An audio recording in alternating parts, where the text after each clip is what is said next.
नमस्कार दोस्तों, इससे पिछले वाले वीडियो में हमने प्रतिरोधों का संयोजन देखा था, श्रेणी क्रम संयोजन और समांतर क्रम संयोजन। आज हम इस वीडियो में श्रेणी क्रम संयोजन और समांतर क्रम संयोजन से संबंधित प्रश्न करेंगे, अंकित प्रश्न मतलब न्यूमेरिकल करेंगे। वीडियो स्टार्ट करने से पहले मैं आपको एक जानकारी देना चाहता हूँ कि ये जो वीडियो है ये कंपटीशन एग्जाम जिसमें कि जनरल साइंस पूछी जाती है उसके लिए उपयोगी है। साथ ही साथ जो विद्यार्थी क्लास 10th में हैं उनके लिए भी ये वीडियो उपयोगी है।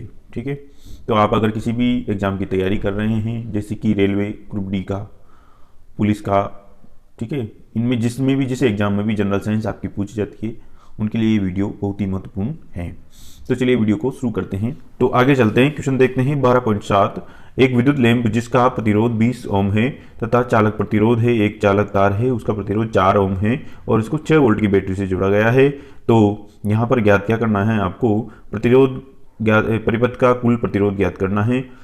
सेकंड नंबर पे विद्युत धारा ज्ञात करनी है और थर्ड में विद्युत लैंप व चालक तार के सिरों पर जो विभवांतर आएगा उसका मान ज्ञात करना है। तो आगे चलते हैं। इस प्रकार का ये डायग्राम आपको दिया रखा है बुक में भी। मैं अब यहाँ पर आ जाते हैं अपन अपने काम पर। ठीक है, ये 4 ओम है, यहाँ पर बुक में दिया हुआ नहीं है पर उसमें लिखा हुआ है क्वेश्चन में, तो 20 ओम इसका प्रतिरोध हो जाएगा और ये 6 वोल्ट है। ये एमीटर जुड़ा हुआ है, ये कुंजी के है और ये धारा इसमें बह रही है। ज्ञात क्या करना है, कुल प्रतिरोध, परिपथ में धारा और लैंप व चालक तार के सिरों पर उत्पन्न विभवांतर आपको ज्ञात करना है। तो सबसे पहले अपन कुल प्रतिरोध ज्ञात करते हैं। देखिए यहाँ पर 4 ओम है और यहाँ पे 20 ओम है, इसको आप प्रतिरोध के रूप में बना सकते हैं, प्रतिरोध का सिंबल है। अब देखिए हमने श्रेणी क्रम संयोजन पढ़ा था, उसमें इसी प्रकार से जुड़े हुए थे। श्रेणी क्रम संयोजन का जो टोटल प्रतिरोध निकालने का सूत्र होता है वो क्या होता है, आर इक्विवेलेंट बराबर R1 plus R2 plus R3 dash dash कहाँ तक चलता रहता है, Rn तक। तो यहाँ पर तो 3 तो है नहीं, ठीक है, केवल यहाँ कितने प्रतिरोध है, 2, तो R1 प्लस R2 हो जाएगा। तो R इक्विवेलेंट बराबर 4 प्लस 20 हो जाएगा, तो कितना हो जाएगा, 24 ओम आपका कुल प्रतिरोध आ जाएगा। ठीक है, तो ये पहला वाला आंसर आ गया। अब दूसरे नंबर पर आ जाते हैं जिसमें धारा ज्ञात करनी है। अब यहाँ पर जो धारा पूरे परिपथ में ज्ञात करनी है तो रेजिस्टेंस कितना लेना पड़ेगा, प्रतिरोध पूरे परिपथ का लेना पड़ेगा। तो पूरे परिपथ का प्रतिरोध 24 ओम आ गया। वोल्टेज आपको दे रखा है, बैटरी कितने वोल्ट की जोड़ रखी, 6 वोल्ट की दे रखी है, क्वेश्चन में दिया हुआ है। तो ओम के नियम से अपन जानते हैं कि V इक्वल्स टू होता है IR, और यहां से अगर I का मान निकालेंगे इस फॉर्मूले से तो V अपॉन R हो जाएगा। तो I बराबर V का वैल्यू कितनी है, 6, और R की वैल्यू कितनी है, 24। तो 6 अपॉन 24 काटेंगे 6 से 1/4 और 1/4 से 1 को सोल्व करेंगे तो 0.25 एम्पियर आपका आंसर हो जाएगा। ठीक है, अब आगे चलते हैं। अपन को ज्ञात करना है सी नंबर पे चालक तार के सिरों पर उत्पन्न विभवांतर। तो माना कि चालक तार के सिरों पर उत्पन्न विभवांतर ज्ञात करना है, तो मतलब V का मान ज्ञात करना है। तो V1 नाम दे दिया अपन ने इसको, V1 बराबर IR1 हो जाएगा। तो I जो ये परिपथ है श्रेणी क्रम में है तो इसमें धारा का मान हमेशा समान रहेगा, मतलब कि 4 ओम पर भी धारा का मान 0.25 होगा और 20 ओम के लिए भी धारा का मान 0.25 होगा। मैंने आपको थ्योरी में बता दिया था ये। तो यहाँ पे I का मान कितना होगा, 0.25, और R का मान कितना हो जाएगा, चालक तार का प्रतिरोध कितना है, 4 ओम। दोनों को मल्टीप्लाई करेंगे तो कितना आ जाएगा, 1 वोल्ट आ जाएगा। इसी प्रकार से बल्ब जो दे रखा है उसमें बल्ब के सिरों पर उत्पन्न विभवांतर ज्ञात करेंगे तो V2 नाम दे दिया, IR2 हो जाएगा। I का मान वही 0.25 रखेंगे और R2 का मान बल्ब के लिए 20 दे ही रखा है क्वेश्चन में, दोनों को मल्टीप्लाई करेंगे तो 5 वोल्ट आ जाएगा। ठीक है, ये हमारा क्वेश्चन था। अगले क्वेश्चन पर चलते हैं। क्वेश्चन है आपका 3 प्रतिरोध है जो कि समांतर क्रम में जुड़े हुए हैं। ठीक है, R1 5 ओम, 10 ओम और 30 ओम। ठीक है, 12 वोल्ट की बैटरी से जुड़े हुए हैं और एमीटर जुड़ा हुआ है और वोल्टमीटर इसमें जुड़ा हुआ है। ज्ञात क्या करना है आपको, ये देख लीजिए। प्रत्येक प्रतिरोध से जो धारा प्रवाहित हो रही है उसका मान ज्ञात करना है, मतलब R1 से कितनी धारा, R2 से कितनी धारा और R3 से कितनी धारा निकल रही है। क्यों, क्योंकि समांतर क्रम में धारा का मान अलग अलग होता है पर वोल्टेज, मतलब सभी प्रतिरोधों में जो वोल्टेज होता है वो समान होता है। तो वो ज्ञात करने की जरूरत आपको नहीं है क्योंकि दे रखा है आपको ऑलरेडी 12 वोल्ट। ठीक है, कुल धारा ज्ञात करनी, मतलब टोटल इसमें धारा कितनी प्रवाहित हो रही है और कुल प्रतिरोध आपको ज्ञात करना है। ठीक है, ये क्वेश्चन है आपकी क्लास 10th का 12.8। ठीक है, इसको देख लीजिए। तो फर्स्ट पार्ट में अपन को I1, I2 और I3 का मान ज्ञात करना है। हम जानते हैं कि ओम के नियम से V बराबर IR होता है और इस सूत्र से I का मान निकालेंगे तो V अपॉन R हो जाएगा। तो यहाँ पर I1 का मान ज्ञात करना है तो सूत्र क्या हो जाएगा, V अपॉन R1। क्यों, V तो क्योंकि समान रहेगा तो V1, V2, V3 लिखने की जरूरत नहीं है, तो V अपॉन R1। ठीक है, 12 V का मान कितना दे रखा है क्वेश्चन में, 12 वोल्ट की बैटरी है तो 12 और अपॉन 5 R का मान। ठीक है, 12 अपॉन 5 कितना हो जाएगा, 2.4 एम्पियर आपका आंसर आ जाएगा। I1 बराबर, I2 बराबर भी निकालेंगे, V अपॉन R2 12/10 तो 1.2 एम्पियर I2 का मान हो जाएगा। इसी प्रकार से I3 का मान निकालेंगे तो V अपॉन R3 हो जाएगा 12/30 और आंसर आ जाएगा आपको 0.4 एम्पियर आ जाएगा। अगले क्वेश्चन पर चलते हैं, बी पॉइंट पर।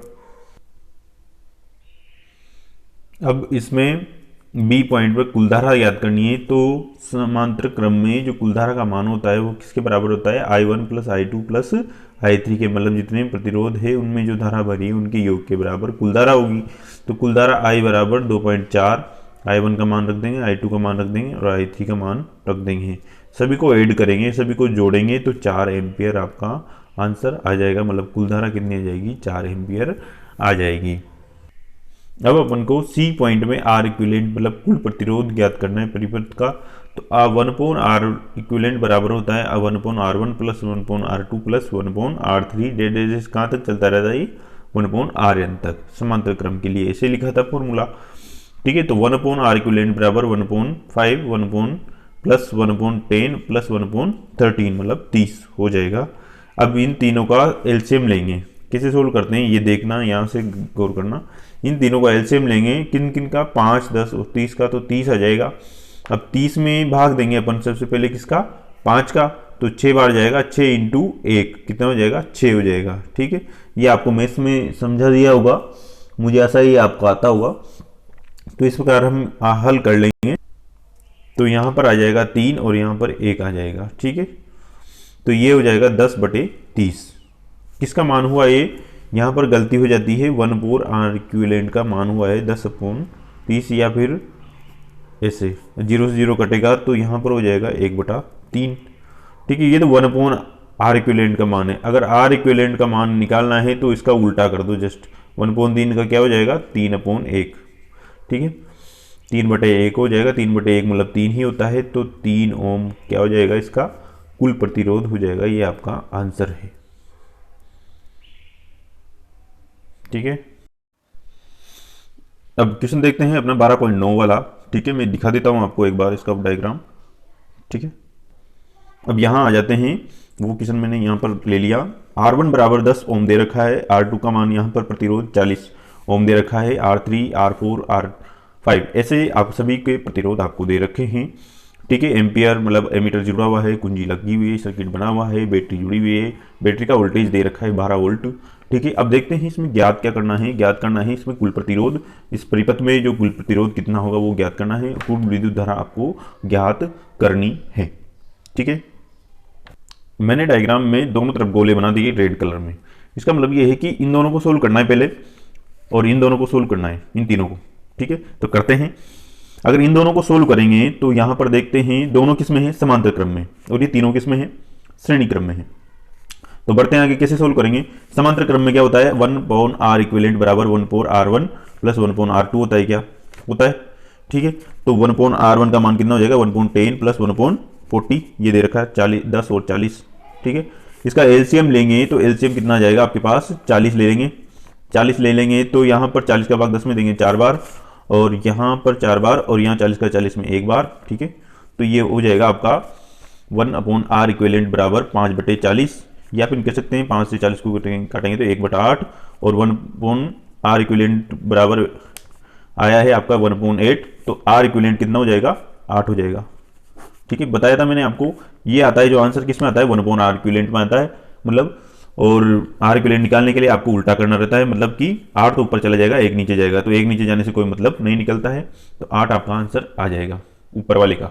इसी प्रकार नीचे वाले डायग्राम का अगर आंसर निकालेंगे तो उसमें ये हो जाएगा 1/R इक्विवेलेंट बराबर कितना हो जाएगा, 1/R1, R1 का मान या फिर R3 रख दो, 1/30, ठीक है, ये 30 रख दिया, प्लस ये R4 रख दो, कितना 20, R5 कितना है 60, ये रख दो।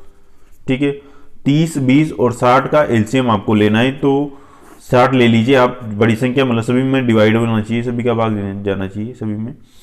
60 का 30 में भाग देंगे तो 2 बार, 2 प्लस 3 प्लस 60 का 20 में भाग देंगे तो 3 बार, और 60 में 60 का 1 बार, तो कितना हो जाएगा ये 5, 6 बटे 60 हो जाएगा, तो 1 बटे 10 हो जाएगा, काटेंगे तो ये तो 1/R इक्विवेलेंट का मान है, तो R इक्विवेलेंट का मान इसका उल्टा हो जाएगा, मतलब 10/1। 10/1 का मतलब कितना होता है, 10 ही होता है, तो 10 ओम हो जाएगा। ठीक है, यहां तक देख लीजिए। तो अगर अपन दोबारा डायग्राम बनाएंगे तो इस प्रकार से बनेगा। ऊपर आया था अपना 8 ओम, ये ओम का सिंबल है, और नीचे आ गया था अपना R इक्विवेलेंट 10 ओम। तो इस प्रकार का डायग्राम ये हो गया, मतलब सिंपल डायग्राम हो चुका है। ठीक है, अब दोनों देखिए एक ही लाइन में जुड़े हुए हैं R1, अब इसको एक प्रतिरोध ये जुड़ा हुआ है, एक प्रतिरोध ये, 2 ही प्रतिरोध है और दोनों एक ही लाइन में जुड़ रहे हैं। क्या देखो, ये घुमा हुआ है पर एक ही लाइन में है, मतलब इसका दूसरा सिरा इसके पहले सिरे से जुड़ा हुआ है। ठीक है, वो आपको दिखने में अजीब लग रहा है, तो इस डायग्राम को और आसानी से बना सकते हैं, मतलब ऐसे भी बना सकते हैं इसको, ऐसे भी इसको बनाया जा सकता है। ए मीटर यहाँ लगा दिया और एक कुंजी के और ये बैटरी। ठीक है, इसको यहाँ दे दूंगा मैं 8 ओम और इसको 10 ओम, इस प्रकार से भी इसको बना सकते हैं। अब इस प्रकार की क्वेश्चन आप कर सकते हैं, क्या कर सकते हैं। दोनों किस में है, श्रेणी क्रम में है। श्रेणी क्रम में R इक्विवेलेंट कितना होता है, 8 प्लस 10, मतलब R1 प्लस R2 होता है। 8 प्लस 10 कितना हो जाएगा, 18 ओम हो जाएगा। तो इसका कुल प्रतिरोध जो होगा वो 18 ओम हो जाएगा। ये पहला वाला आंसर आपका आ चुका है। अब अगले पार्ट में आपको ज्ञात करना है कुलधारा का मान। कुलधारा मतलब कुलधारा कब आएगी, जब आपके पास कुल प्रतिरोध आ जाएगा ना। कुल प्रतिरोध और कुल अगर वोल्टेज आपके पास है तो आप कुलधारा का मान ज्ञात कर सकते हैं। क्या है, क्या अभी कुल प्रतिरोध का मान निकाला था, क्या आपने अभी जस्ट निकाला है पूरे परिपथ का प्रतिरोध।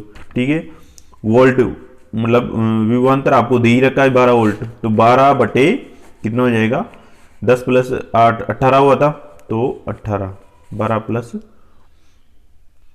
12/18। ठीक है, 12/18 करेंगे तो आंसर आएगा 0.67 एम्पियर। विद्युत धारा का मान कितना हो जाएगा, 0.67 एम्पियर। इस पूरे परिपथ में धारा का मान 0.67 आ जाएगा। ये आपका आंसर है। तो दोस्तों ये हमारा वीडियो था जिसमें हमने प्रतिरोध के संयोजन से संबंधित कुछ क्वेश्चन किए हैं, सवाल किए हैं। ये वीडियो आपको अगर पसंद आया है तो आप इसको लाइक कीजिए, शेयर कीजिए और चैनल को सब्सक्राइब भी कीजिए।